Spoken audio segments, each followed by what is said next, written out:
Hi, good morning! Today is our last day here. Medyo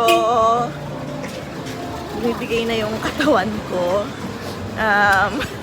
Inom na ako ng vitamin C at ng Biogesic ngayong umaga at ang hirap ng bumangon. Parang before I went here kasi medyo puyat-puyat na rin. Tapos laging late din natutulog. Ngayon ay silitin, nakakayanin. Sana lang pag-uwi ay okay pa ako. Pero nakachinelas na lang ako today. Hindi ko na kayang mag-sapatos. Ito na ang ating mga ref magnet. Galing naman ng 2, 3, 4, 5, 15. I think shades. Pangarap kong shades. Yung pangarap mo. The big one. Hinahanap ko yung, hinahanap ko yung from Chloe. Mag-iba. It's 20,000 won. Color red. Red. 2,000. Okay, opa. 타임 기다려 타임. Kain. One only? 나는 아 오니. Thank you, opa. 원피스 No, 서진 no, ajusi, just opa. 오빠야 오빠. Opa. 그랜파더. Grandfather. Oh, you don't look like you look like 40. Tawag ko yung mga tindera ditong ajusi. Tapos lagi nila akong kinukulisin nila. No, ajusi, opa lang daw. If you want to buy a shirt, here, what's your name? My name is Yu Chan Shi. Yu Tanshi. He's selling T-shirts. I love t-shirt Korea. for I Love Korea for 3,000 won. No, 6,000. 6,000 won for 6,000 won. He's cheap here than Myeongdong. Myeongdong 8,000, 9,000. Myeongdong. This 8,000, this is 9,000. Namdaemun Namdaemun Market. Yeah, it's 6,000. cheaper here to buy pasalubong. But hindi ko alam daming kung fashion mura dito. How much dito? Oh my God. Ito yung mga accessories na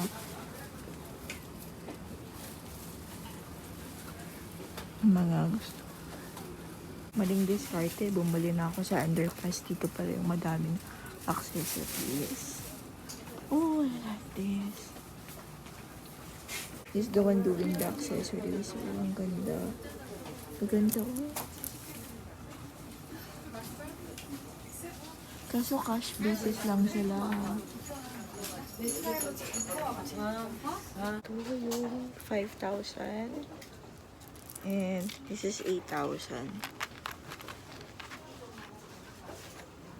I just bought this. Korea is my world. Makeup, skincare, and accessories. Kaso wala na akong won. So sad.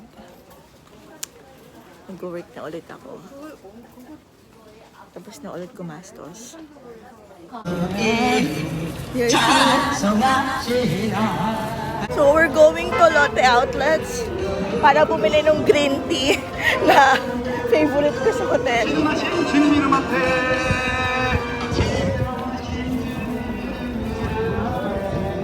Papunta na ako sa pagkatita talaga. Yung kinuha ko, tea, coffee, ganyan. Ang hinahanap ko pa ay yung green tea sa hotel. Wala kang kita.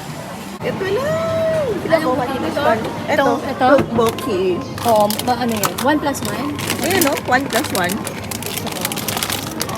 Tama ba? Ayan, tama. Pati yung hotdog ay 4.9. Yung kinakain nila pag gutom sila, yung pag sa gutom tayo, drama, diba? 68. yung yung parang ganyan. Bibi ko ako. Titikman ko to. Din ako. Baka parang dito.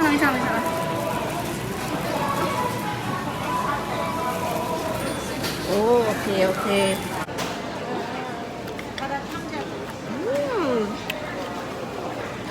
Up.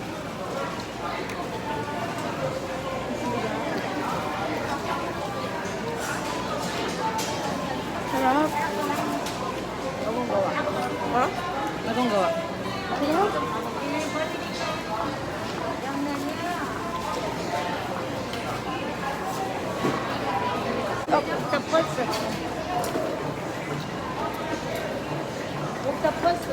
たい。タコちゃんが美味しいわ。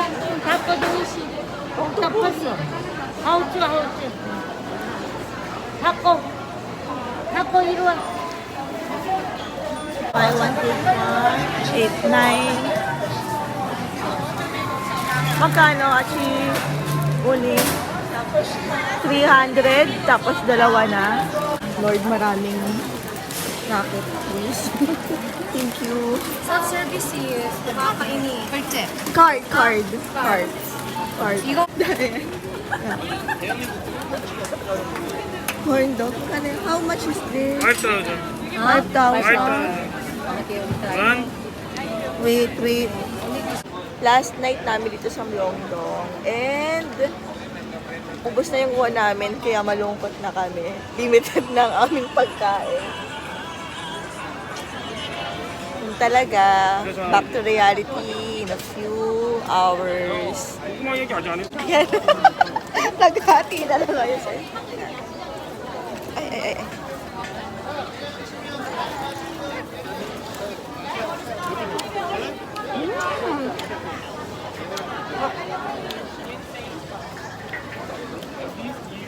Di bali nang walang won, basta may skincare. 내일 알바 오냐?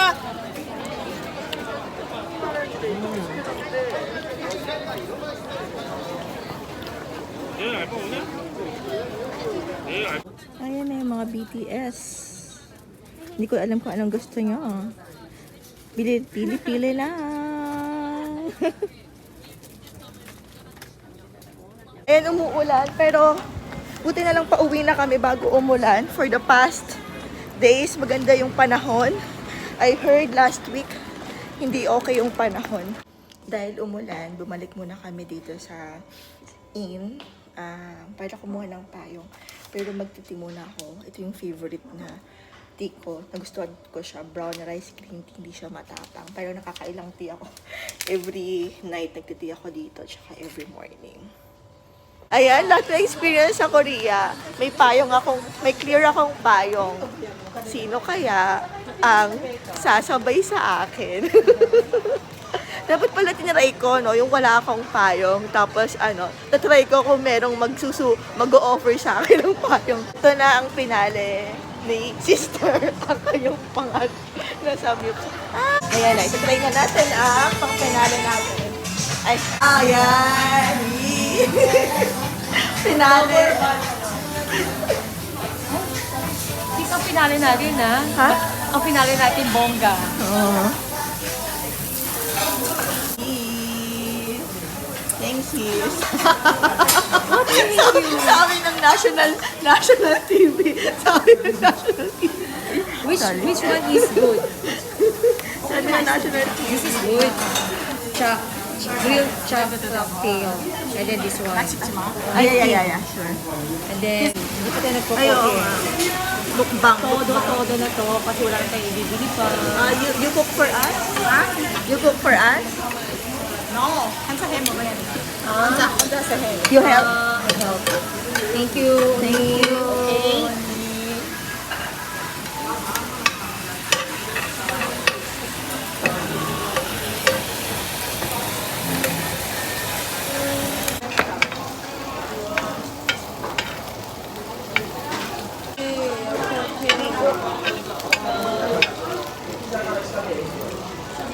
So, ina-assist nila kapag medyo, sis, okay na daw rin.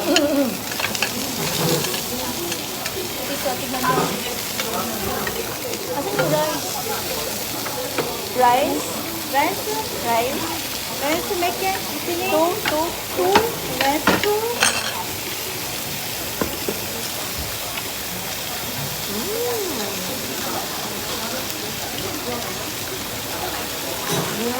Saka, na ka. Okay.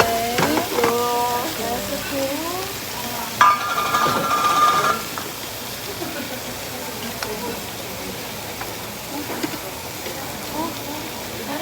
Ganda. Thank you. Kamsahamnida.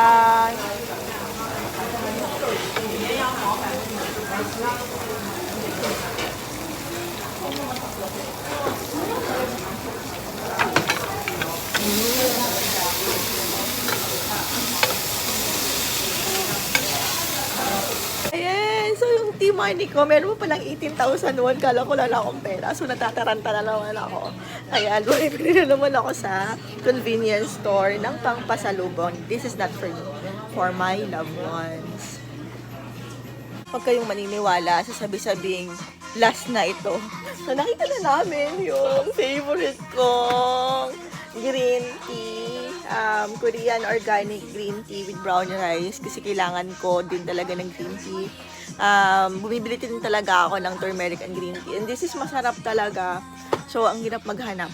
Sa Lotte Mart, wala siya. Mumukbang na lang ako dito ng ng almonds.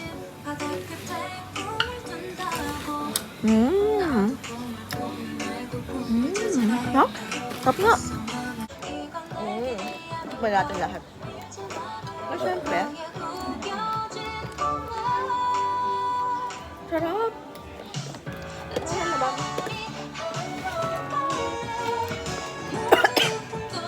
This is strawberry.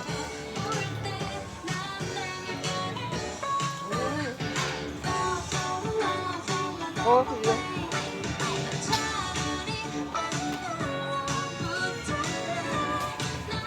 Hindi talaga ako may strawberry.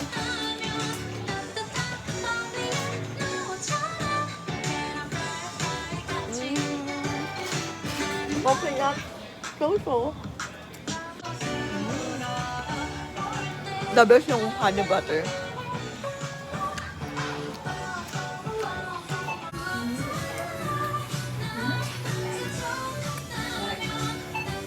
Okay, now, ayan, nag-run kami ng van.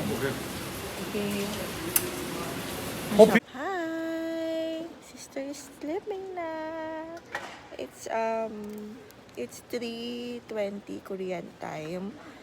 Umalis kami sa hotel around 2 p.m. kasi we give like 4 hours allowance para sa flight. Pero parang super aga namin, sarado pa yung mga check-in counter. And then, we just book yung taxi via hotel. Sila yung nag-book, nagsabi lang kami. It's 90,000 won, tas 4 kami, nagsabay kami. 기내 휴대 수화물은 1인당 7kg까지이며 용기당 100ml Antok na yung lola niya. 제상 약 5분간 대기 후 Antok 운동을 na. 해주시기 Oo. 감사합니다. It's 4:55 Korean time. Ngayon pa lang sila nag-open para sa flight namin for 7:55 p.m. Are some of my reflections. First, I booked my flight noong May 2023 pa. It was a one-way trip going to South Korea noong May. It was just 3,000 one way. During that time, I was so stressed with my work. Sabi ko, alis talaga ako sa birthday ko. So, but then it's supposed to be a solo travel, but then Sis Viz joined me. Medyo mahal lang yung pauwi. So, what I've learned about it is, it's better pala to book a flight after the approval of your visa. Kasi upon comparing the price nung malapit na, it's almost the same thing. Almost the same din yung prices ng mga nabubook ko nung nag-sit sale ulit. So, for you guys, I recommend na pa-approve muna kayo ng Korean visa kasi madaming nade-deny ngayon. So, for Korean visa naman, I had travel agency. There was just a challenge with my bank certificate kasi the embassy requested na talaga may ADB. At first kasi I don't include my ADB kasi sabi ko baka red flag kasi hindi ganon kalaki yung ADB comparing dun sa laman nung bank statement.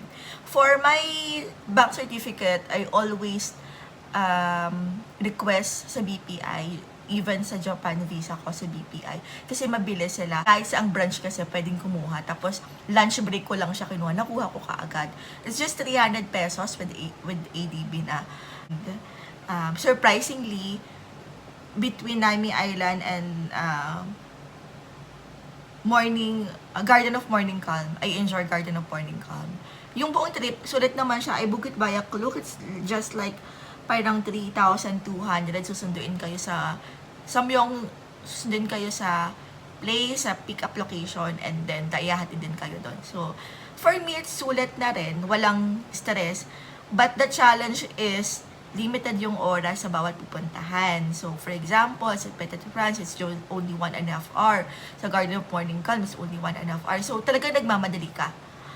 And like, kung DIY, you have all the time na maglibot. I think if I will do it better, I will list all the items or I will search all the items that I really want to buy para pag nandun na, alam ko na yung bibilihin ko. Kasi doon parang nag-ikot-ikot lang. Ano kaya yung magandang bilhin? Ano kaya yung mga sale? So, it will save time and it will really maximize your luggage. When it comes to food, it's the same. I think it's the same. Kasi madami na tayong mga samgyeopsal and Korean food dito. Na-adapt nila yung lasa. That's not biased. Tapos parang, for me, mas mura pa nga dito eh. For example, the samgyeopsal here is only 600 unlimited na. The samgyeopsal there, nung kumain kami, it cost us 1.5 per head. Hindi namin alam kung bakit ganun yung bill namin. Basta almost 3,000, dalawa lang kami. When it comes to people, mababait sila. So, pag nagtatanong, sumasagot sila. But then, I'm not really sure for others kasi meron ding nag-i-ignore sa amin. Siguro one thing is kapag mas mga younger, mas sumasagot sila sa mga tanong. And then, what else? For SIM card, I have extra phone kasi. So, we just purchase SIM card, LGU Plus via Klook, and then yun na yung pinang-hotspot ko. Then magkaiba kami ng SIM card na gagamitin. OOTD, hindi talaga okay na nakapang-autumn na yung OOTD namin. So, I have like a extra na hindi ko nagamit na damit, like yung mga coat ko. Parang one backpack pa yun, 5 kilos yung hindi ko nagamit. So, I think don't do extra baggage kasi madami namang nabibili ng damit doon. It's just 400 to 500. Kung gusto nyo, doon na kayo bumili ng damit. Huwag masyadong madami kasi ang nangyari sa akin, sayang yun, sana napabili ko pa ng ibang items yung 5 kilos ko. Kasi nga, it's supposed to be, I wanted to go there autumn, but I also want to go there ng birthday ko. But I searched sabi nagsisimula daw yung autumn ng September, pero na-late ata kasi medyo maaraw pa. Medyo malamig na sa gabi, sa umaga ay maaraw. That's the reason also kung bakit siguro ang sama ng pakiramdam ko. Kasi nag-iiba-iba yung klima niya. And then, sorta lang din kasi hindi umulan. Umulan last day na namin. I just realized na medyo at 32 medyo sumasakit na yung kasukasuhan ko. Kasi dati, when I travel, I usually like, pagkadating from flight, like for example, for local tour, mag-leave lang ako ng Friday. Tapos, Sunday ng madaling araw or Sunday ng hating gabi yung flight. Tapos, babadarating ako sa Manila ng mga 2 a.m. Papasok pa ako sa office ng umaga. Kaya ko yon when I was in 20s. Pero ngayon, sobrang sama talaga ng pakiramdam ko. Ano ba to? 5 days, 6 days na po yan. Sobrang, feeling ko magkakasakit ako. Ininuman ko lang talaga ng vitamins. Tapos nagsalon, pas talaga ako. Reminder also sa mga boss siguro, tsaka sa mga subordinate na when someone is on leave, let's, as much as possible, kung hindi urgent, let's respect. Kasi yun yung time na gusto nilang mag-isip. Nakakatulong din sa akin ngayon yung kapag nagli-leave ako ay naka-do not disturb ako. Hindi dahil hindi ako responsableng tao, but because I want also to protect my mental health. Kasi for me, if I don't protect my mental health and sobrang na-burnout na ako, na sobrang dami nang nangyayari sa buhay ko, and I feel like nakatali pa ako sa trabaho ko, I will be unproductive. There was some miscommunication or at some point with Sis Bees because nung nag-grocery kami, parang sabi niya, parang lumiliku-liku ako, sabi niya, oy, may kasama ka ha. And then for the food, parang sometimes I tend to think about kung ano yung gusto ko. But looking back, reflecting, I think that's the result of me living alone for, ang bilis ko kasing mag-adapt. So, for more than a month, I'm living alone. So, parang nakukuha ko na yung rhythm na kakain lang ako kung kailan ko gustong kumain. Matutulog ako kung kailan gusto kong matulog. Tatahimik ako. I usually may enjoy ko kasi siya yung downtime ko tuwing gabi. Na wala akong iniisip, wala akong iniintindi. Nag-offline ako. Tapos, wala lang, nag-iisip lang ako. Apologies if I think that's, somehow miscoms. But it's also a good, good realization for me. Kasi nung nagsagada ako, nung nag-solo travel ako, tapos nung nag-Thailand na, mag-isa din ako pumunta and umalis doon. Parang, it gives me a lot of liberty na walang pakailam sa ibang tao bukod sa akin. So ngayon, I need to be cautious siguro when it comes to traveling with other people. Kasi i-enjoy ko yung liberty ko alone, yung autonomy ng sarili ko. And, I'm not sure if it's a bad thing or a good thing. But one thing is for sure, na lumalayo na ako dun sa part na nagiging dependent ako sa ibang tao. But then, I think it's also not a very good thing. Kasi baka nade-left out ko yung ibang tao because of me being so independent. Traveling is one of my escape not to think about other people. Parang yun yung naisip ko na baka kaya ako madalas umaalis, baka kaya gusto ko din minsan mag-isa. Because of my type of job na because of the type of job na sobrang stressful. Yes, I love job with a service-oriented type of job. Pero minsan, I also need to reflect. Really not a bad thing for you to assess yourself and don't feel bad for always discovering what you want and what you don't want and what are the things na nagbabago. And people like me, ako din, nagugulat ako sa sarili ko. But people really change. But I hope it's not really for bad, but it's also for a better, for adulting, for mature. Nag-increase yung likers ko, nag-increase yung subscribers ko. At first, I intend to do this vlog for my mental health. It's actually na madaldal talaga ako. It's not really for income generating or magpapabida. It's more on really, I want to save memories and I want to capture all my memories. But then, my likers is now 134 as of the moment. And if you would like to subscribe, please subscribe. Because if it will be monetized, mas madami pa tayong mapupuntahan. Bye, guys!